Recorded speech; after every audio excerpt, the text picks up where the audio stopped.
Welcome to the Superfacts Show on the Superfacts Network, featuring St. Laz, who also hosts the popular web series Gem Pop, and music journalist Mark Walter Ward. They have discussions about hip-hop, culture, society, philosophy, and everything else. Now available on YouTube and wherever else you get your podcasts.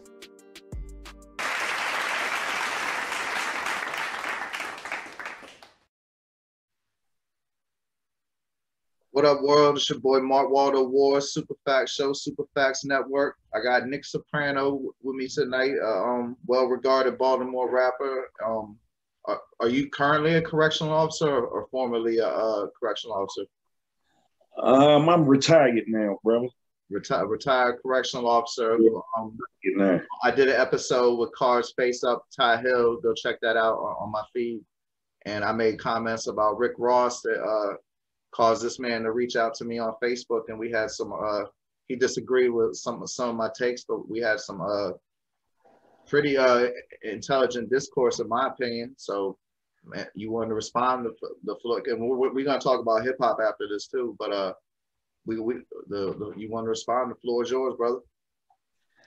Well, it's not that I totally disagree with you.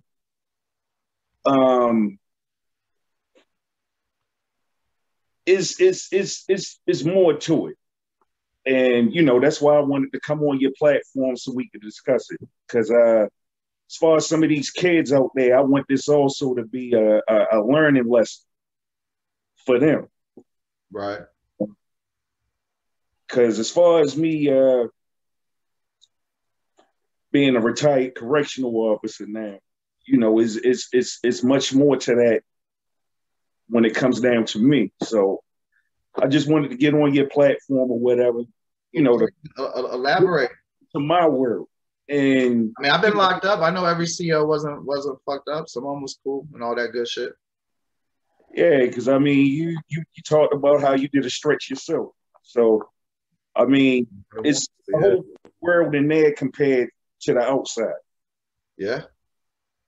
Definitely. It's like you talking about kids and like the Rick Ross thing. Part of what I don't like about that, if he's a CO and shit, and then he sees the pain that people incarcerated endure, and then he makes a song talking about selling dope on the iPhone, and that's gonna get a motherfucker indicted, and kids are hearing that shit thinking that shit's viable and shit. I mean, I find something to be wrong with that. I mean, I guess every CO that wants to be a rap, like you yourself, when you were rapping, what'd you rap about? Well, this is the thing, and I used to tell people that I've been an MC way longer than CO. I'm a 70s baby, so as far as hip hop, I basically was around for the birth of hip hop. Right. I was born in 73. So as far as my grandparents and so forth, I remember I used to hear them, yelling at my dad and my uncle when they were down there in the basement spinning records to turn that hippity beat out, turn that mess down. I don't know why y'all listening to that. It ain't gonna last anyway. But look at hip hop now. Right. Yeah, so as far as hip hop, when I first saw movies like Wild Style, Crush Groove, your beat streets and your breaking and everything else, I instantaneously gravitated to it. And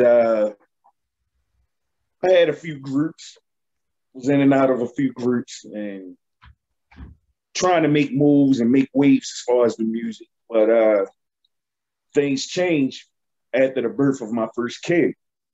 Right. So in the summer of 95, I enlisted in the military, did delayed entry because I was a college student as well. And the thing is, I had to make decisions for myself because now I got this little girl to take care of. So as far as doing the music, going to school, working and trying to support her, and then, you know, having one foot in the streets, I had to make a decision. You know, I was at that crossroads. So I went in the military, finished boot camp, finished up AIT, Advanced Individual Training, for those who don't know. Then after I finished my tour as far as the training and everything, got a job working at a hospital. The money was okay, but it wasn't enough to support my dream and take care of my little girl. So, a couple people told me about corrections. And I'm like, nah, man, you crazy? You know, I ain't with none of that. You know, I was reluctant at first. But then as far as my guard brother, after he showed me a few of those pay stubs and everything else, I was like, oh, all right, hold on, wait a minute. And then benefits too. So I was like, all right, what the hell? So I took the written exam, got a letter back telling me I passed the written exam. This is in Maryland? Yeah, this is in Maryland. I was working out there in Jessup. You were in Jessup. See, that's what I was going to ask you. Working in Jessup, yeah. Yeah, so I bet you know a lot of people I know. They called me in for an interview. So after that interview, I was like, you know what, hell with it. You know, it's just a job. So the plan was to go in, get the bag, and, you know, I had an exit strategy. But, you know, life happens. And 5 years turned into 10 years, 10 years turned into 15. And once I hit that 15-year mark, I was like, you know what? I might as well just stick it out and collect that retirement bag at the end of it. So here I am. Jessup ain't no safe prison either. Oh, nah. I mean, I seen a lot of things go down behind the walls, you know. Yeah, like I ain't fronting. I guarantee you that, you know, a lot of people that I know. I could name 10 people in Jessup right now. But I mean, I grew up in Forest Heights, Maryland. You know, in Oxon Hill. Okay. I know quite a few dudes from that neck of the woods. Yeah. I'm sure you do. So like, did you keep rapping? Well, just for the love of the game, yeah, I kept rapping. So it was like some of the dudes that I was seeing in there, whatever, they knew me from some of the open mics, right? Throughout Baltimore, even as far as some of the clubs, you know, out there in your neck of the woods. You know, because as far as the artist community between Baltimore, DC, PG, you know, your neck of the woods, PG, and everything is real close knit. You know, because I remember when Section 8, you know, when they were doing their thing, Section 8 month. Yeah. I remember them coming. Hey, you know what they're doing now, brother? What they doing now? They run a successful limousine service for celebrities in Atlanta. See? Or at least one or two of them do. I don't know about because, you know, I remember at one point in DC, they was on Rap City and they had the little Bammers dressed up in 8-ball suits running through the city. Handing out little Yeah, then I remember that one video that they had, you know, Morgan Freeman had the cameo in it. Oh yeah, they made a whole little movie out of that. I totally forgot about that. Damn, I need to see if I can hunt that down because, you know, a lot of them movies from the 90s is just straight on YouTube. Yeah. So like, you were talking, oh, my bad, go ahead. Oh, I'm sorry. Yeah, that's all good. I mean, I was gonna say, when you was talking to me on Facebook, you said that some inmates challenged you about being a rapper and working there. And what do you mean by challenged you? Well, like I said, it was a Sell out or some shit. all right. I'm gonna break it down like this. It was a few dudes that knew me from the street, as far as you know, being at street corner ciphers, the open mics, all the clubs, opening up for this person, opening up for that person, and like one particular day, I was on one of the housing units. So made my rounds, did my count, let a few cats out, in the day room. So I'm sitting at the desk. I hear these two kids, they doing their thing or whatever. Somebody beating on a table, in the day room, beating on a card table, making a beat. Couple dudes, trading darts. So I walked over to the day room grill, take a listen. I'm a hip hop fan. Right. So I'm listening. So then one of the cats in the day room was like, hey, won't you kick something? So I'm like, nah, I'm gonna let y'all go ahead and do y'all thing. So the kid was like, come on, man, kick something, kick something.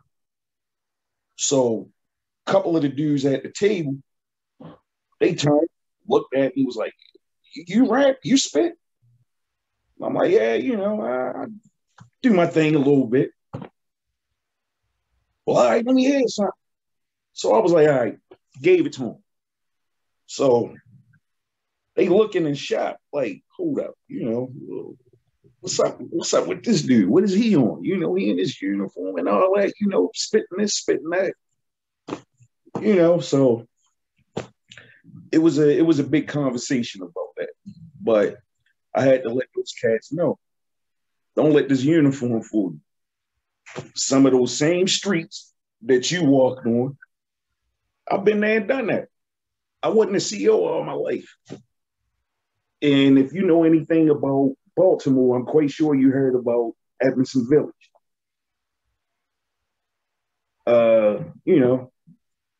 Neighborhood in Southwest Baltimore. Yeah. It goes down around there. Word. Homes from around there, whatever, that caught some charges and haven't even seen the light of day yet. Or whatever. That's he charged. He could have charged in December. Yeah, it was like October, November. It was the fall or the winter of '92 when he caught his charge. And that brother hadn't seen the light of day yet. So did you ever feel conflicted doing your job? Nah, I mean, I just looked at it as a job. This is how I eat. This is how I feed my family. What about like when cats get raped and shit? Because I mean, people get raped at Jessup.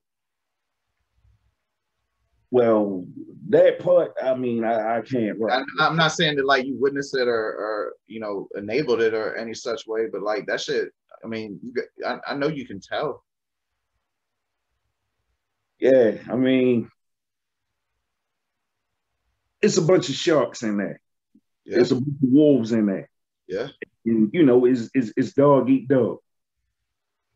And a lot of these cats that was running around in the streets doing this, that, and the third, busting that gun, thugging it, and that you ain't got no gun. Yeah. It's this, or you sharpening up that toothbrush or whatever you get your hand on.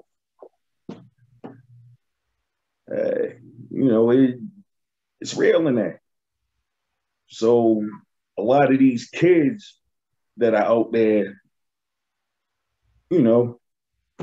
running the streets, doing that thing, I guess they don't really, it's consequences and repercussions behind your actions. Yeah, most definitely. it's like when you out there running the street with your boys and everything, busting that gun, robbing this person, carjacking that person. When you out there doing that dirt, Hustling. yeah, hustling, whatever you doing to eat, illegal.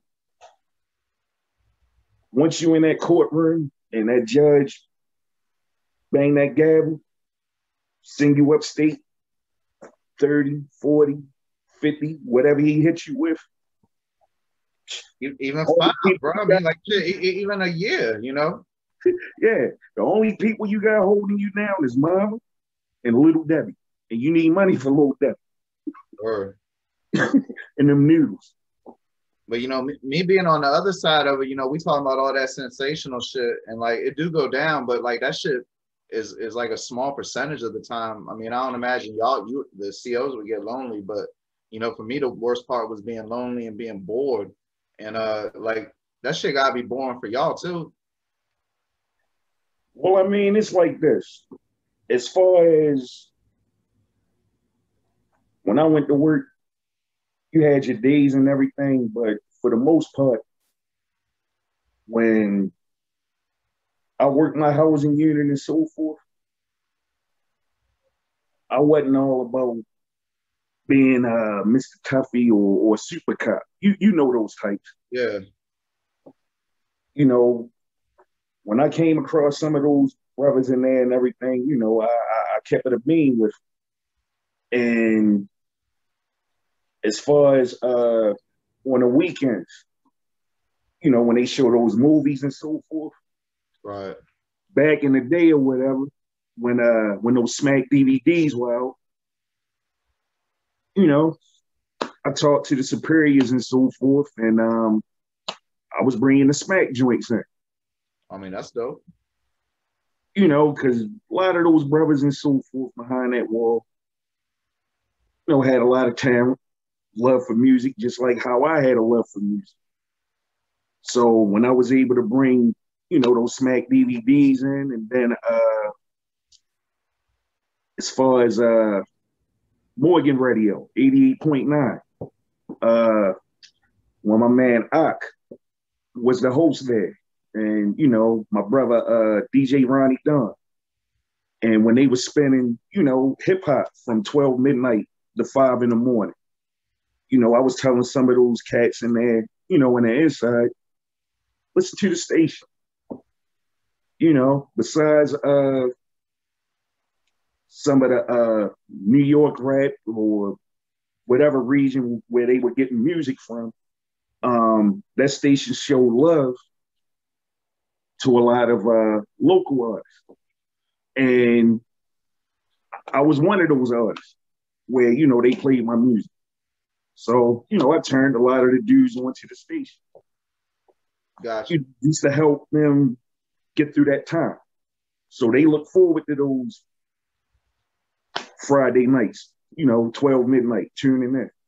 Now, I know about it. I had a similar situation in South Carolina where, like, you know, because you remember them days where, like in DC, we had 95.5 and 93.9, and I don't remember which one it was, but, like, in the early 90s, one of them had like, part of their slogan was, "We don't play rap," you know? Yeah, the best music, no rap. Yeah. I get it. And then especially, like, in the DMV, you know, y'all had house music, we had go-go, so a lot of times to hear that New York, like, you know, like hear the shit to be on, like, the Clue tapes or whatever, you'd have to listen to some show on the radio, on college radio, like at 1 in the morning to 4 in the morning and shit. Like, I remember them days where you had to go out your way to procure hip hop, or like you go up in, like, the Sam Goody or whatever the fuck, and it'd only be like five tapes, you know. Like, I remember back in the day where you could have had, where you could still own, like, every rap shit that ever came out. You know what I mean? That should be impossible now. Yeah, it's crazy now. Yeah, it's crazy now. Like, one of the first tapes I ever brought was let me see, it was Beastie Boys' License to Ill. John, my first John was Bad album. You know, I bought those on cassette. Yeah, I had that on cassette too. My first John, I don't know if you remember the Raising Hell. They had, like, a edited version. I don't remember which one was which, but the one with the cuss words, and the cuss words was like 3 on there or some shit. One was like red and one was like blue. Raising Hell. Say what? Talking about Run DMC, Raising Hell. Yeah, but like the tape, like one had no cuss words and one of them was red and one of them was blue. And like you could get the one without cuss words at Kmart. And I remember I got my grandmother to buy it for me because she figured it was Kmart, it had to be all right. Yeah. But I mean, like you know, one thing, like when you reached out and everything, I was impressed by your love and knowledge of hip hop. And you know, like but Baltimore got a nice little hip hop scene. You know, we was talking about Noe that had been affiliated with Bird Gang, who I think might be the best. No, Noe. Yeah. Know the name, know the difference. But like I think truly he might have been the best lyricist affiliated with the whole Dipset movement other than Cameron. But who are some other people that you would say that might deserve a little more shine from the Baltimore area? All right, you see this T-shirt I got on? Yes, sir. Yeah, this is the cover of my man Royale. Lean back, we can't see the name. I can see it. Yeah, there you go. Okay, got you. Yeah. Yeah, this my brother Jay Royale, man. I met Jay Royale at 88.9. And this brother, he put together, you know, 2 phenomenal albums. He's doing a lot of features. He doing his thing, man. He running with the torch right now. And, you know, I give props to that brother. He, you know, he's humble and hardworking. So how about historically though? Check for him. Now, I mean, yeah, we'll talk afterwards. We'll see what we can do about getting some of his music out there from my conduits in this world. But so you're still involved with music? A little bit? Yeah, man. It's been a minute since I released any of my own music. I just had to take a sit down, man, and reevaluate some things. Because you know, like I said, I'm in my late 40s now. And I just look at how the game evolved. Now, as far as these younger cats, I'm not going to knock, you know, the music that they do, you know, but they're definitely getting into that bag. Is not like how it was, you know, back in my day, where right. You know, you made those CDs, you made those tapes, and pressed records up and went out the trunk with it. You know, where Alexa, she was doing good. Motherfuckers ain't have Marcialagos and shit. Right. We're in this digital age now. So, you know, you make a new song or whatever, and, you know, a click of a mouse and hitting that button or whatever, you worldwide with it now. But I can dig it. Yeah, but the thing is, you know, as far as this music, it's more influential now than ever. In my opinion. You know, because back when we were coming up, you know, there was no internet, there was no YouTube. So they never would have been debating about WAP on Fox News, you know. Right. They ain't talking about Lil Kim on Fox News. Right. You know, we're from that video jukebox era, and then Friday night videos. Yeah, Yo MTV Rap, all that good shit. Yeah, the rap cities, and you know. That's why I wanted to ask you though. Like it got lost because it was my fault. I asked another question, but historically, tell me who are some people, some prominent Baltimore MCs. Like the people should, if people want to do they research on Baltimore, like who would you recommend they go listen to? All right, you got to go back to the 80s as far as the Z3 MCs, the We Rock crew. There's some prominent names there. Then as far as getting into the 90s, gotta look up my big bro, K-Mac. I don't know whether you heard of K Mac or not, but No, I haven't. back, you know, me and him, we started out together as a two-man group. Then we got with a couple other kids who I met in college, and we formed a five-man group. Things didn't work out, so he broke off and, you know, went solo, and he's still doing this thing to this day. K-Mac Knoxville ENT. Okay, that's what's up. I'll check them out. Yeah, I'll send you I'll definitely send you a link to him. Bet. And homeboy on your shirt. But then I guess King Los got to be near the top, right? Yeah, definitely. As far as Los, he used to rip through the battle rap scene. Yeah, I know about it. I've seen a couple of them Jones. Yeah, and as far as that kid's freestyling ability, his freestyling ability is just crazy. You know, it's a few YouTube videos of him just going off. Like I feel like I'm forgetting somebody though, man. Like, who am I forgetting? Because I remember when I had a blog, Drinking Dank, I was posting quite a few people from Baltimore, and I feel like it's somebody that I should be saying that I'm not. You got Scar Akbar. Yeah, Scar Akbar. Yeah. That brother's dope. Him. Yeah, you got Boss Man. Boss Man, yeah, that's what I was trying to remember. Boss Man, yeah, he had all them jumps with like Memphis Bleak and shit like that. Yeah, that was Melly Man. Melly Man, yeah, that was Melly Man. That's one of my other good brothers. He's living down there in the A now, but you know, everywhere he go, you know, he had a brown CD. Yeah, that's the jump that had Memphis Bleak on it. Yeah, it had a cut. Yeah, that shit went hard. Yeah. Yeah, that joint Home of the Realists. Yeah. That was on the Mully Mania album. Mully Mania, yeah. I got that in a CD book over there for sure. I got a CD book in the back.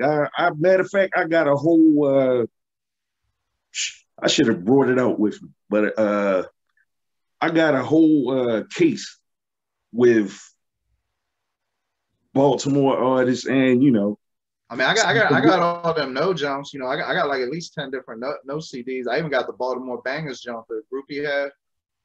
Yeah, and as far as Baltimore Bangers, that bring back some memories, Jack. Because as far as my crew that I was part of,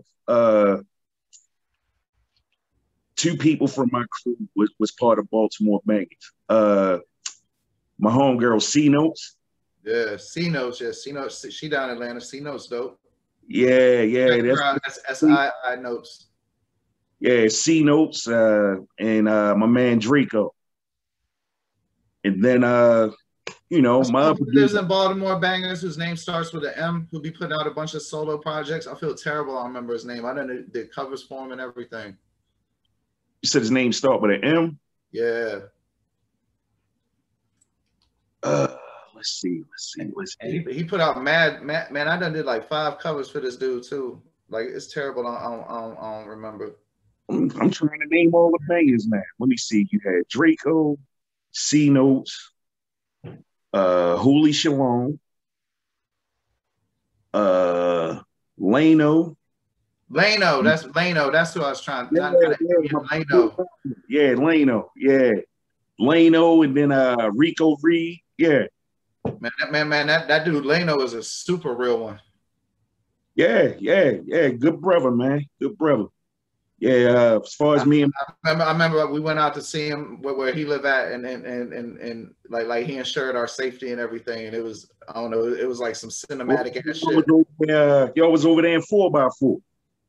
I guess I don't know Baltimore like that. Like I'm sure you're aware, like us PG County and DC area dudes that didn't like, you know, when I was in, I was never locked up in Maryland, but even I was in Job Corps, and like we didn't get along with the Baltimore dudes. And that seemed to be a theme anywhere that Baltimore and DC dudes be together at. Yeah, it used to go down. Then when you get older, you don't even give a fuck about that shit. Then it's like, oh, you from Baltimore, you from kind of like where I'm from. Yeah, man. Actually, do they do that in the system? Do 35-year-old Baltimore and DC dudes be fighting and shit? It used I to mean, go about that specifically. well. It used to go down. Yeah, because like when I started, it was back in '97. So it used to go down, but it was mainly those kids, bumping heads that was in the youth program. As far as the cats, they wasn't with all that. They started breaking bread with each other. Because it's a lot of dudes now, that are home, still breaking bread with each other, starting up catering companies, trucking businesses. Even the hip hop shit. There's a lot of overlap. You definitely see cats from all over Maryland that did time together that either started or tried to start record labels, concert, because a lot of us that are convicted felons, we have to figure out alternative methods to earn money. No, you got to eat when you get home, and they watch you. Yeah. Yeah, because I've seen a lot of cats or whatever, that are repeat offenders. They'll do a stretch, make it home. Then when those new arrivals come down in the bullpen, I'm like, oh, bruh, you just left. What happened? I seen it. My 20 years. I'm sure. Yeah. Well, I mean, before we get out of here, is there anything else you'd like to discuss or any points you'd like to make? Well, there's one point that I want to make as far as these kids out here that knee deep into the streets and doing this music stuff. All right. I mean, it's like this. As far as these record company executives and so forth, they don't give a damn about you. Facts. It's all about that money. And the thing is, as far as doing street music and so forth, drill music, whatever you want to call it. Bottom line is that it's enough money in the music industry now for everybody. It's not like how it was when I first started and everybody was running around or whatever, going to Jack the Rapper and all these different music seminars or whatever, chasing after a record deal. Right. Now, you can write your own check. Make your music, get your publishing in order, your copyrights and everything else in order. And you have all these streaming platforms and so forth. And, have people download your music and sell it and move the merch. It's enough money out there for everybody to eat.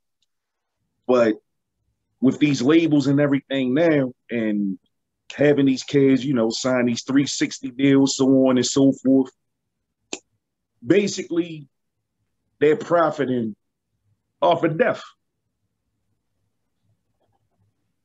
You see these kids on IG and Facebook and social media and so forth, and they flashing them vans, flashing the cars, and then when the beef comes along, well, all right, I'm posted up on such and such, come see me, and then boom, they clash, like that whole thing with what's the young kid, King Von.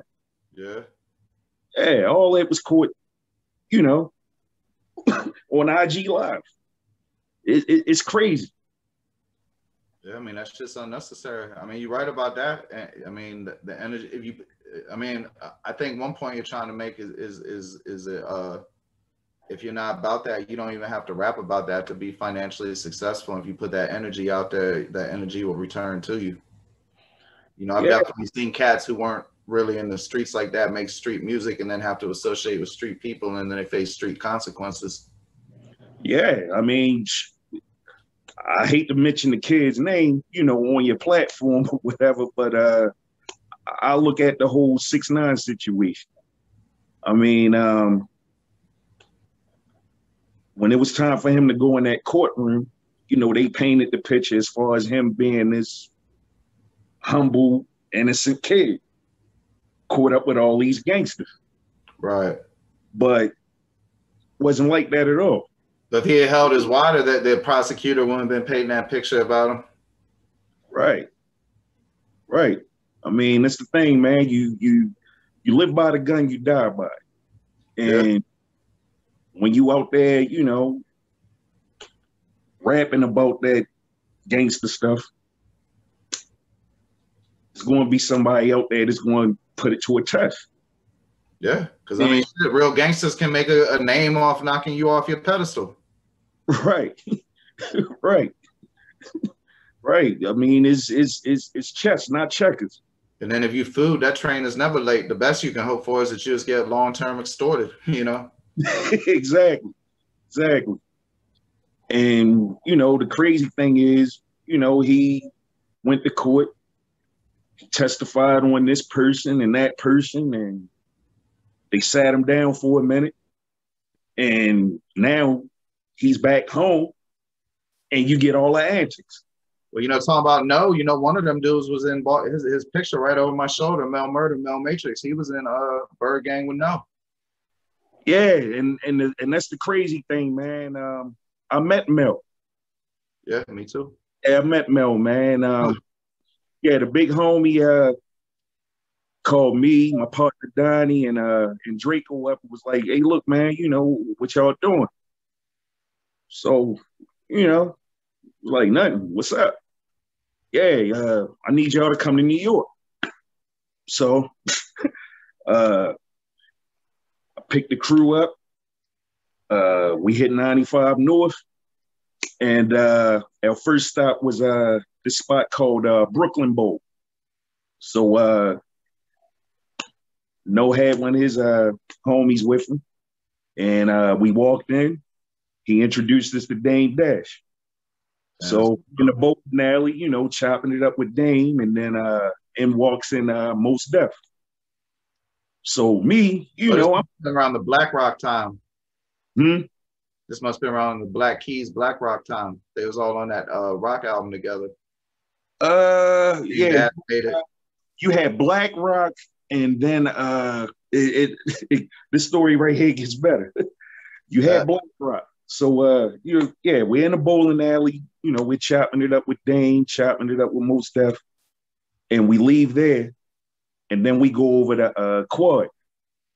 So once we got the Quad, Mel Matrix, he brought the elevator there, and you know, brought us up to the main studio room, and it was definitely a vibe in that room, man. You know, it's a night that I'll never forget.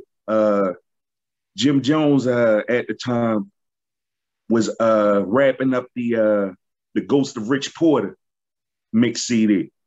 Shout out Kingpin Slim. Yep. Yeah, so Roger. Yeah, we were just there, you know, to kick it, and it turned out to be a listening party. Yeah, it turned out to be a listening party. So yeah, I met the. It sounded great in the studio because that's a good album. Yeah, it should have been an album instead of a mixed CD, in my opinion. Jim had some crazy features on that, and one of the features was it was with Gucci, the joint Haunted by Hustlers. Yeah. And you know that homeboy to be singing, Lace can do. What's his name? Sin City.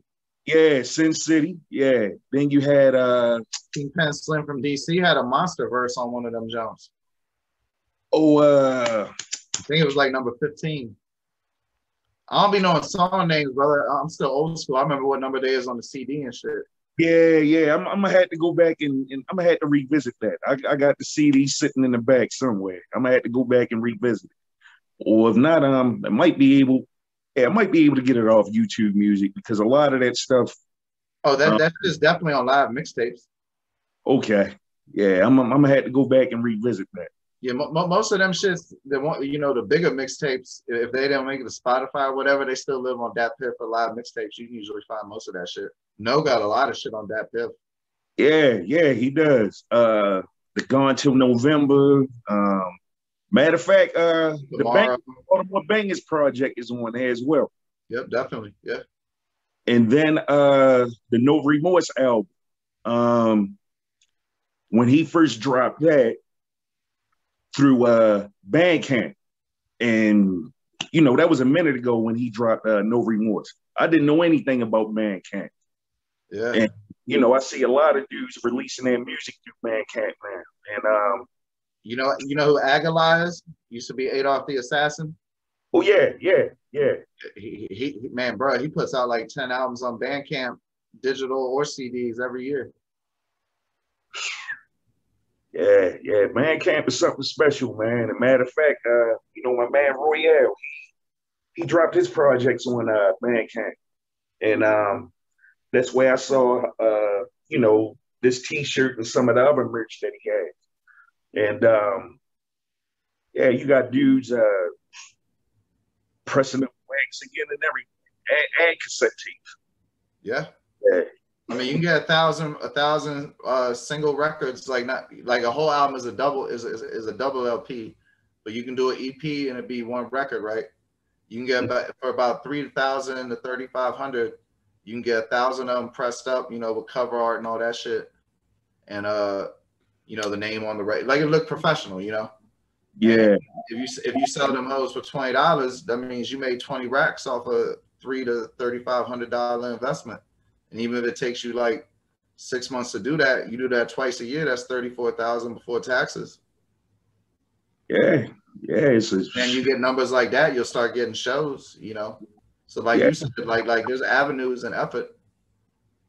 That you put in the streets. Like one thing I know you must have seen up in them walls is squandered ability. Like if a lot of those brothers, if they directed that focus in different avenues, they could have been quite successful. Definitely. And it's a few brothers I know behind that wall. They're home now and definitely getting to the bag and getting married, starting families, and living good. And have you ever ran into them? Oh yeah, definitely. Do it be love or do it be like kind of wary? As far as everybody who I came across, it's all because the same person you see before you now on your platform, that's me in the joint. Gotcha. And you know the code, bro. Men respect men. Right. So you was reasonable. Definitely. Because I mean, that's all most of us ask for, man. Usually the problems will be the unreasonable people. And I mean, make no mistake about it, man. It's like my first day in there, when I put that uniform on and took the tour. I seen a lot of familiar faces. Some of those dudes, like I said, I used to be out on the corner with rapping or at the park, shooting hoops. Right. And the one thing that I kept in mind is I was only one arrest away from being there with them. Right. When certain situations went down and, if I let my emotions and that anger take the best of me, that could have been me in that. Or something as simple as a routine traffic stop that could go left. Bottom line is that could have been me in that. Right. So I didn't come in, sticking my chest out and, being on that bullshit. Word. Well, shit. Salute for that. Well, shit, man. I appreciate you reaching out, and I definitely enjoyed talking the social aspects and hip hop stuff with you, man. I love to revisit and have another conversation with you down the road in the future. No doubt, man, and I'm definitely a big fan of your platform. I saw your interview with with Frazier Boy. Then of course my brother Ty Hill, aka Ty Gutter. And, you know, as far as that brother, I met him, you know, through rap. Right. It was a little spot out there in Columbia called Sonomas. And at the time, you know, he wasn't even old enough to get in there. But, you know, the brother could spit and he had a passion for that music. And I saw him on stage and walked over to him, introduced myself, and, you know, it's been love ever since. And, you know, some of the cats in my clique, you know, that produced, he jumped on a couple of their beats and so forth. And, you know, like I said, it's been love ever since. You know, that dude is family right there. So he consider you family. So now we're family, man. Sure, that's what's up, man. I appreciate it. Definitely. All right, man. Well, shit, I get up with you down the road, and I appreciate your time. I appreciate you, man, and I thank you for the opportunity as far as you know, jumping on your platform, man, because you got some heavy hitters on your platform, man. So I'm humble and I feel gracious and I feel honored that, you know, you gave me this time. Oh, no doubt. The pleasure's all mine. Well, there you go. Nic Soprano, Mark Walter Ward, Super Fact Show, Super Facts Network. You have a good night, brother. You too, my man. All right, take it light. Peace. Peace. The Super Facts Network, home of Jump Pop, SDE, and the Super Facts Show, now available on YouTube or wherever you get your podcasts from. Come check out St. Laz, G from the Shop, and Mark Walter Ward.